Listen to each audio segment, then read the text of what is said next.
Pemirsa, pertengkaran rumah tangga berujung hilangnya nyawa kembali terjadi di sejumlah daerah. Faktor ekonomi keluarga hingga depresi menghadapi perbuatan pasangan kerap menjadi pemicunya.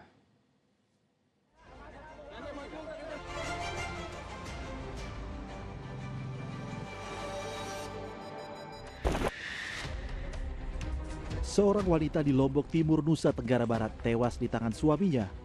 Korban terluka parah di bagian leher dan pergelangan tangan. Dari hasil penyelidikan, pegawai honorer itu sering cekcok dengan suaminya ditengarai masalah ekonomi. Puncaknya ketika suami diduga menggadaikan motor korban untuk bermain judi. Tersangka yang sempat kabur ditangkap di tempat persembunyiannya di kawasan Sikur, Lombok Timur. Sedangkan jenazah korban diotopsi di Rumah Sakit Bayangkara guna kepentingan penyidikan. Pertengkaran rumah tangga berujung maut juga terjadi di Rejang Lebong, Bengkulu. Seorang pria diserang istrinya dengan senjata tajam hingga meninggal dunia. Wanita berusia 38 tahun itu bahkan sempat terlihat memegang sebilah parang ketika korban ditemukan penuh luka. Perempuan berinisial AH tersebut kini ditahan kepolisian guna kepentingan penyidikan. Hasil pemeriksaan sementara kami berdasarkan saksi-saksi memang suami istri ini sering ribut dan cekcok mulut seperti itu. Dan mereka sudah berpisah ranjang lah, itu selama 2 bulan. Keterangan saksi di lapangan. Penyidik juga memeriksakan kondisi kejiwaan warga Talang Rimbo tersebut.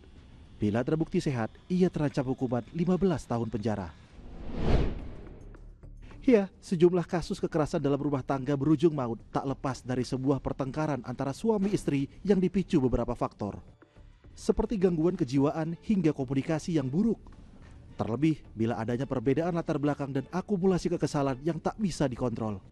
Ada yang namanya toxic masculinity, jadi kayaknya kalau pria tuh harus maskulin dengan cara seperti itu gitu ya, dengan cara kasar, dengan cara keras, dengan cara yang demikian, itu bisa toxic masculinity. Kemudian pola komunikasi yang tidak baik, regulasi emosi yang jelas sangat tidak baik, kemudian apakah dia memiliki gangguan psikologis atau tidak, sehingga kemudian bisa sampai melakukan tindakan-tindakan ekstrim seperti itu.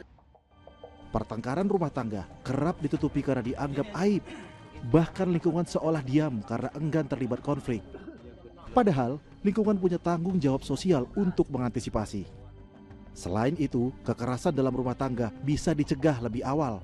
Sejoli yang hendak menikah bisa melakukan pemeriksaan psikologis agar bisa memahami cara memperlakukan pasangan yang berbeda latar belakang.